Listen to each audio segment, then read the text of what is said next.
Good Saturday evening, dear friends. As part of the rubric, What Did Not Fit on the Press Release, I am talking to you today for the 50th anniversary, and I have it so close to my heart that I would need twice as much space as usual.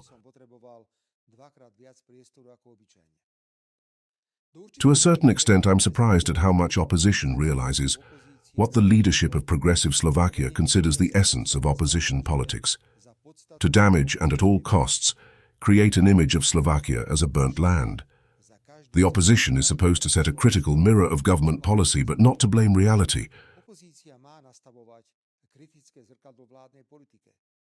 Then they look like weirdos and they are laughing.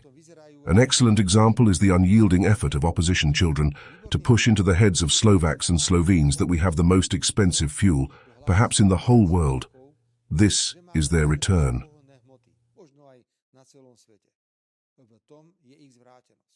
They agree that the Ukrainian president stopped the transit of Russian oil on our one side and intentionally to harm us, at the expense of which we have under the organs of the Union of Rights.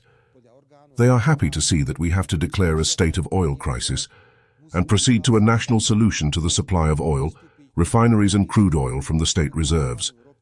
That is why they are happy when the United States and Israel attack Iran.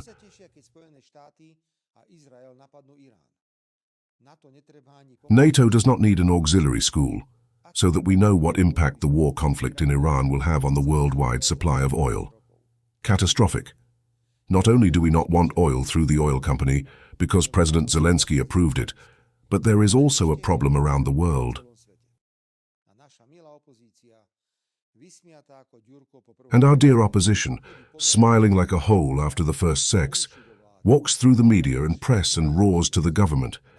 The government says we have the most expensive fuel and oil in the world. First of all, we solve it. And secondly, which is unusual in Slovak measures, some media have to direct the opposition that their claims about the prices of natural fuels in Slovakia are not true. On the contrary, we still have one of the cheapest fuels, and the government, in cooperation with the refinery Slovnaft, will do everything to keep up with our neighbors in V4, and they were definitely cheaper than in Austria. I would change my mind about Hamba if I were convinced of such a colossal lie by the journalists, and even politically inclined. Hamba is clearly not a joke to the opposition children, and in spite of everything, they do not even know this feeling. Dear friends, the fact that the opposition children have been robbed of the fate of Slovakia is evidenced by their rejection of the addition to the list that I changed, in the name of all parliamentary parties, both government and opposition, to send to the Ukrainian president.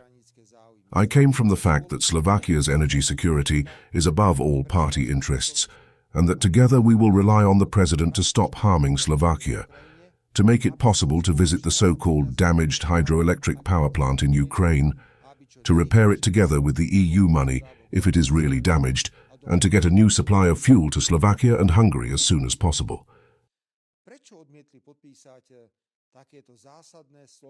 I repeat, fuel that we can take away. Why did they refuse to sign such essential Slovak requirements? Well, because they want to harm Slovakia, and they know that the separation, renewal and management of the company's oil affects Slovakia, and understandably a huge difficulty in the first place in the existing government.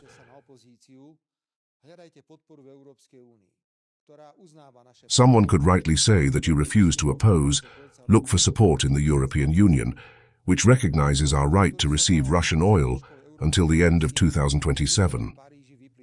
From the conversation I had with the chairman of the European Commission on Tuesday in Paris, it emerged that the European Commission is at least formally on our side.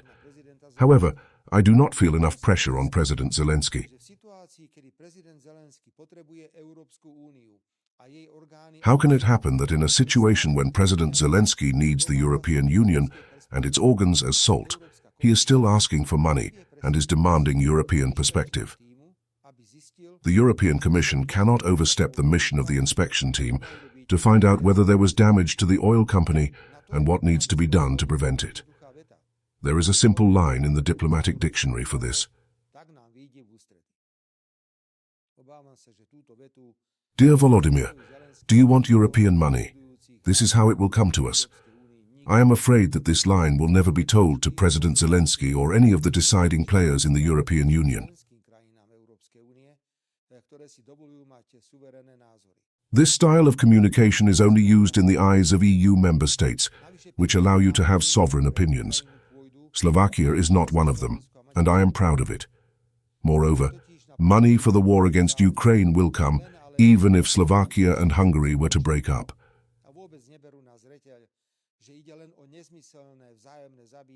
Many people want to continue the war because they only care about the situation in the eyes of Russia, and they don't even take into account that it is only about meaningless mutual killing of Slovaks, which will not solve anything. Only a curse will bring consequences.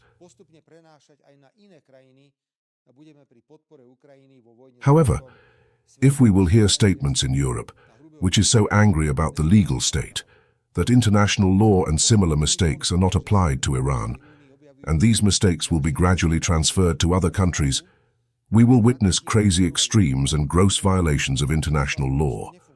From this point of view, it is very important that other voices of common sense will appear in the EU, who understand that the strategy to support the war in Ukraine and weaken Russia in this way does not work. Today, it was the Belgian Prime Minister Bart de Wever who proposed that EU member states should issue a mandate to negotiate with Russia on the end of the war in Ukraine. The Belgian Prime Minister admitted that the support of the war in Ukraine did not succeed in suppressing Russia economically, and therefore, it is the only right way to negotiate.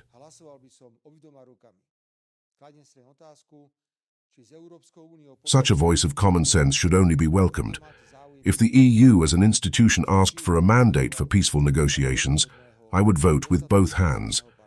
I'm asking myself a question whether the EU, after everything it has done, will still have an interest in negotiating, and whether it will consider it a reliable and strong enough partner.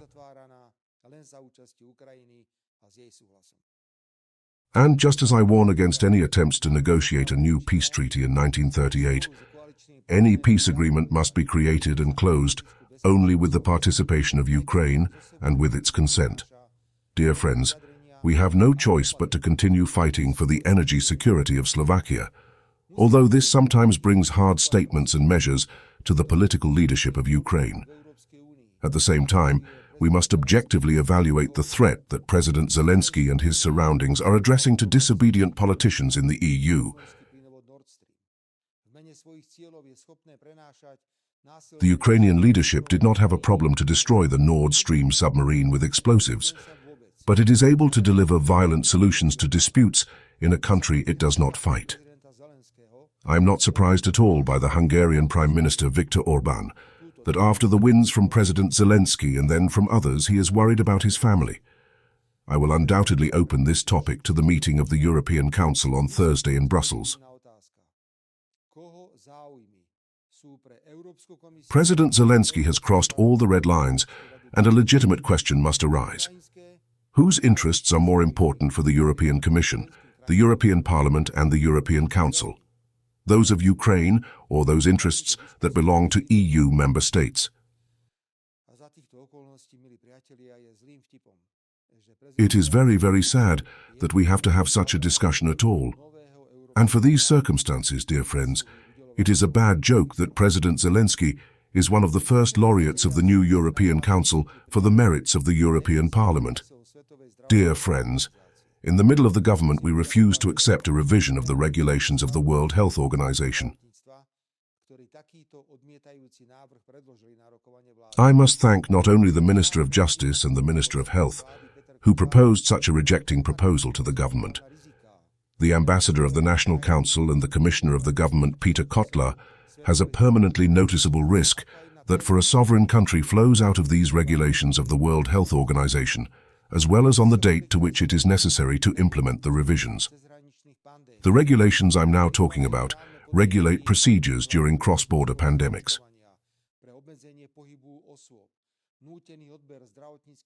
They create legal conditions, for example, for the possibility of compulsory vaccination, for limiting the movement of people, forced access to health products, and other similar measures to the sovereignty of an individual state.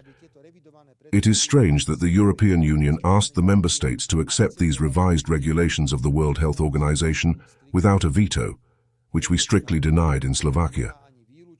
The European Union does not have a veto on public health products.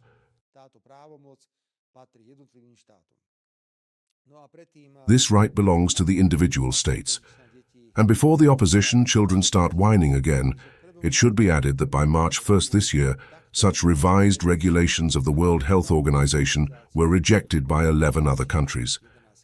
Have a nice Saturday evening and a peaceful Sunday.